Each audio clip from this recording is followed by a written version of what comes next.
ఉంటాడు.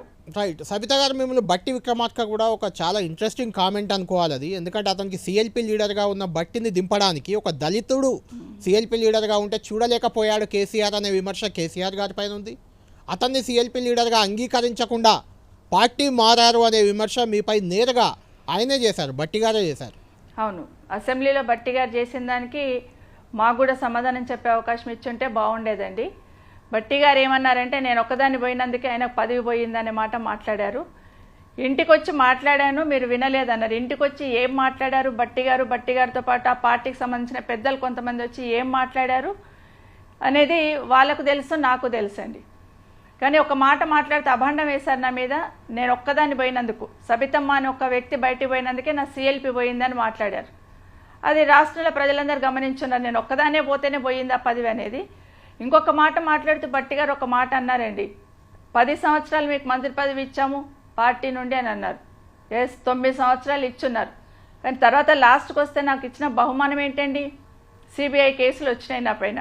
ఆ రోజు ఎవరున్నారు పార్టీ పైన, ఎవరున్నారండి? కాంగ్రెస్ పార్టీ కదా కేంద్రంలో కూడా. ఆ రోజు జగన్మోహన్ రెడ్డి గారిని కార్నర్ చేయడానికి ఆ రోజు మమ్మల్ని పావుగా ఉపయోగించుకోలేదా?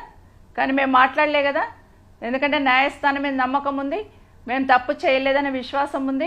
కాబట్టి ఖచ్చితంగా న్యాయస్థానంలో పోరాటం చేస్తామనే నమ్మకంతో ఉన్నాం. కానీ అది కూడా నాకు గిఫ్ట్ ఇచ్చున్నారు కదా పార్టీ పరంగా. అయినా కూడా 2014లో నాకు టికెట్ ఇవ్వలే కదా, అయినా ఒక్క మాట మాట్లాడలే కదా. ఆ రోజు నేను పార్టీ కోసమే పనిచేశాను కదా.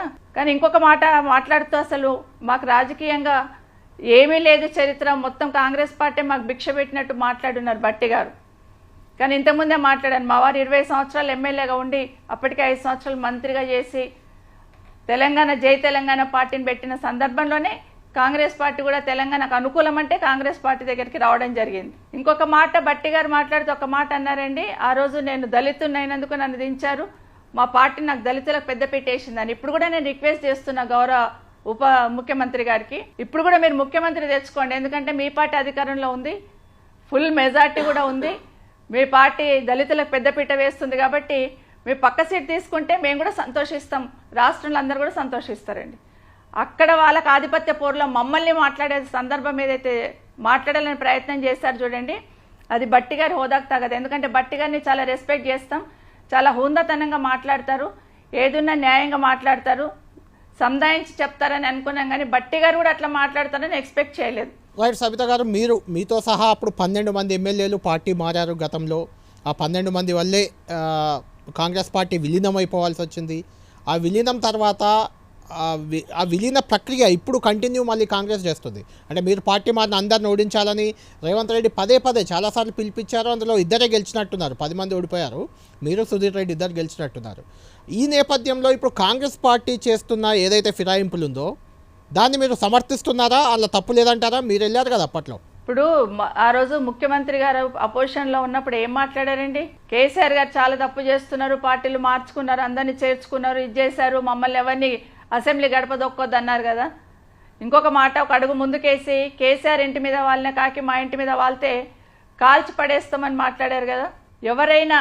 ఎవరైనా పార్టీ మారితే రాళ్లతో కొట్టండి అని కూడా ఆయనే మాట్లాడారు కదా. మరి ఇప్పుడు ఆయనే ప్రోత్సహిస్తున్నప్పుడు తెలంగాణ ప్రజలందరూ కూడా గమనిస్తున్నారండి ఏ విధంగా మాట్లాడారనేది. రేవంత్ రెడ్డి గారు పరిస్థితులకు అనుకూలంగా ఏ విధంగా మాట్లాడతారనేది ఇప్పుడు తెలంగాణ రాష్ట్ర ప్రజలందరూ గమనిస్తున్నారు. మొన్న అసెంబ్లీలోనే చూస్తున్నాం మనం. ముందు రోజేమో మమ్మల్ని నమ్ముకుంటే కేటీఆర్ గారు బతుకు బస్ స్టాండ్ అవుతుందని మాట్లాడారు. నెక్స్ట్ డే మీరు కేటీఆర్ని నమ్ముకుంటే మీకు కూడా కవిత గతి అవుతుంది అన్నట్టు మాట్లాడారు. గమనిస్తలేరండి ప్రజలందరూ ఏం మాట్లాడుతున్నారని? తప్పకుండా గమనిస్తున్నారు. సబితా ఇంద్రారెడ్డి కాంగ్రెస్ పార్టీ నుంచి బీఆర్ఎస్లో చేరారు. ప్రస్తుతం బీఆర్ఎస్ ఎమ్మెల్యేగా మహేశ్వరం నుంచి ఉన్నారు. మళ్ళీ ఆమె కాంగ్రెస్ వైపు చూస్తున్నారు. కాంగ్రెస్లోకి చేరేందుకు చర్చలు జరుపుతున్నారు. ఇలాంటి వార్తలు చాలా రోజులుగా వస్తున్నాయి. అయితే సబిత గారు మాతో లైవ్లో ఉన్నారు. సబిత గారు, దీన్ని బలపరుస్తూ అసెంబ్లీ వేదికగా సీతక్క మాట్లాడిన మాటలు మీకు ఒకసారి వినిపిస్తాను. అది విన్న తర్వాత అందులో వాస్తవం ఉందా లేదా మీతో క్వశ్చన్ చేస్తాను, మీతో మాట్లాడతాను. మొన్న వీళ్ళు గవర్నర్ను కలిసి కాంగ్రెస్ పార్టీలో వచ్చిన ఎమ్మెల్యేల మీద అనర్హత వేటు వేయాలని చెప్పారు. ఎవరి ద్వారా ఇప్పించారు? కాంగ్రెస్లో గెలిచి ఎమ్మెల్యేగా ఉంటూ మరి టీఆర్ఎస్లో జాయిన్ అయినటువంటి సంబంధిత సోదర మంత్రి గారి ద్వారా ఇప్పించారు. అంటే ఇది ఎవరిని ప్రశ్నిస్తున్నారు? వాళ్ళు రాజీనామా చేసి తీసుకున్నారా? అదేవిధంగా మా సీఎం గారికి ఒకరిద్దరు మహిళలు తెల్లారితే మీతోటి వస్తా తమ్ముడు అని చెప్పి ఏం చేసిరో వారు అనుభవించిర్రు ఆ బాధ.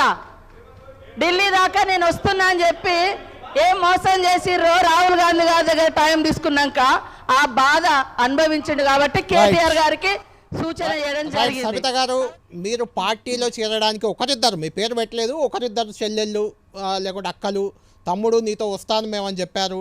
రాహుల్ గాంధీ టైం తీసుకున్నాక హ్యాండ్ ఇచ్చారు. అంటే ఈ వ్యాఖ్యలు వింటే ఖచ్చితంగా అది సబితా సునీత లక్ష్మారెడ్డి అనే రకమైన చర్చ బయట జరగడానికి ఆస్కారం అయితే ఉంది. మీతో అలాంటి చర్చలు ఏమైనా జరిగాయా? మీరు చేరతా అని రేవంత్ రెడ్డి గారికి చెప్పి చేరకుండా హ్యాండ్ ఇచ్చారా? అదే ఈ అసహనానికి అసెంబ్లీలో జరిగిన ఈ చర్చకు కారణమా? ఇప్పటికీ చాలాసార్లు చెప్పామండి, వేదికల మీద చెప్పాము, టీవీల ముందు చెప్పాము. పార్టీ మారే ఆలోచన లేదు అని నేను చెప్పాను, మా బాబు చెప్పాడు గెలిచినప్పటి నుండి. ఇంకొక మాట, సీతక్క గారు మాట్లాడుతూ గవర్నర్ గారి దగ్గరికి పోయినప్పుడు మాతో ఏదో లెటర్ ఇప్పించారు, మాకేం రైట్ ఉందన్నట్టు మాట్లాడారు. నేను ఇప్పుడు బీఆర్ఎస్ పార్టీ తరఫున గెలిచిన ఎమ్మెల్యేనండి, కాబట్టి బీఆర్ఎస్ పార్టీ తరఫున అక్కడ పోయి ఉన్నాం. మూడవది ఏం చెప్పారు, ఏదో రాహుల్ గాంధీ టైం తీసుకుంటే మేము ఏదో మోసం చేసినామని మాట్లాడుతున్నారు. రాహుల్ గాంధీ గారి టైం తీసుకున్నది ఇప్పుడు కాదండి, 2018లో మా అబ్బాయి మా కోడలు పోయి రేవంత్ రెడ్డి గారికి మేము ఇట్లా వెళ్ళిపోతున్నామని చెప్పడానికి పోయినప్పుడు రాహుల్ గాంధీ టైం తీసుకుంటాను అని చెప్పి మార్నింగ్ టీవీలలో వస్తూ ఉంటే టైం తీసుకున్నావా, తీసుకుంటే ఏసీ నుండి నాకు ఫోన్ వస్తుంది కానీ మా తమ్ముడిని అడిగాను రేవంత్ రెడ్డి గారిని, మళ్ళీ ఫోన్ చేస్తున్నా కానీ తర్వాత నాకు 12 గంటల వరకు వెయిట్ చేసిన తర్వాత అప్పుడు నాకు తెలిసింది ఏంటంటే వేరే ఎవరి ద్వారానో తీసుకున్నారు కాబట్టి నాకు అట్లా ఇష్టం లేక నేను రావడానికి సిద్ధంగా లేను రాహుల్ గాంధీ దగ్గరికి అని నా నిర్ణయం నేను మార్చుకున్నాను. నేను పార్టీని ఉండదలుచుకోలేదు పార్టీలో అని ఆ రోజు చెప్పడం జరిగింది. సీతక్క గారు చెప్పింది అప్పుడెప్పుడో 2018లో జరిగిన విషయం చెప్తున్నారు. ఓకే. సో ఇప్పుడు ఈ ఎలక్షన్ అయిన తర్వాత కానీ నేను ఒక్కసారి పార్టీ వదిలిపెట్టి వచ్చిన తర్వాత రేవంత్ రెడ్డి గారు నాతో మాట్లాడలే, నేను రేవంత్ రెడ్డి గారితో మాట్లాడలేదండి. రైట్. దీనికే కంటిన్యూటీగా పార్టీ విలీనం అయిపోతుంది. బీఆర్ఎస్ పార్టీ విలీనమైంది కాంగ్రెస్ పార్టీలో. ఎల్పీ శాసనసభ పక్షం దానం నాగేందర్ ఆన్ రికార్డ్ చెప్పారు, కేసీఆర్, కేటీఆర్, హరీష్ రావు లాంటి 3-4 మినహా మిగిలిన అంతా వచ్చేస్తున్నారని చెప్పారు. ఆ వచ్చే బ్యాచ్లో సబిత కూడా ఉన్నారు అనే చర్చ ఉంది. విలీనం కావాలంటే ఖచ్చితంగా వీళ్ళంతా వెళ్ళాలి. మీ అంచనా ఏంటి? విలీనం అయ్యే అవకాశం ఉందా లేదా? మీరు మీ అంతలా కాదండి మీ అంతలో మీరే ఎవరో చెప్పిండని దాన్ని విలీనం చేసుకుంటున్నారు కాబట్టి సబిత కూడా వస్తుంది, సబితమ్మ కూడా వస్తుంది అంటే అది కరెక్ట్ కాదు.